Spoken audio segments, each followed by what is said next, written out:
कराची में दो नामालूम मुल्जिमान online rider को मोहरा बनाकर कोरा कब्रिस्तान के करीब रेस्टोरेंट से 27,000 रुपए मालियत का खाना लेकर रफू चक्कर हो गए। गोरा कब्रिस्तान के करीब वाक़े फूड मार्केट के जदीद रेस्टोरेंट रेस्टो कराची पर पीर की शब दो अफराद आए, जिन्होंने बूफे में 5,000 रुपए का खाना खाया और साथ में लाए हुए ऑनलाइन राइडर को भी अपनी तरफ से खाना खिलाया। इस दौरान उन्होंने 22,000 रुपए का खाना पार्सल करने का भी ऑर्डर दिया।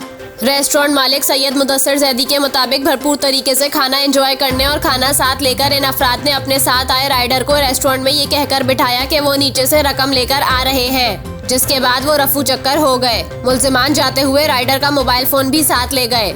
ताहम कुछ देर बाद जब वो वापस ना आए तो राइडर और रेस्टोरेंट मैनेजर को तशवीश हुई, जिस पर उन्होंने राइडर से बास परस की तो इसने बताया कि वो रकम लेने गए हैं, उन्होंने इसे भी किराए की अदायगी करनी है। मजीद 1 घंटा इंतजार करने के बाद वो नहीं आए तो रेस्टोरेंट इंतजामिया ने पुलिस तलब कर ली। सदर पुलिस के मुताबिक तफ्तीश के दौरान राइडर शफीकुल्ला बेगुनाह साबित हुआ है। शफीकुल्ला का कहना है कि मुल्जिमान कोरंगी में चिन्योट अस्पताल से राइड पर साथ लाए थे और इसे लालच दिया कि खाना खाने के बाद वो इसे वापस चिन्योट अस्पताल कोरंगी ले जाएंगे, मगर वो इसके साथ साथ रेस्टोरेंट वालों को भी चूना लगा गए।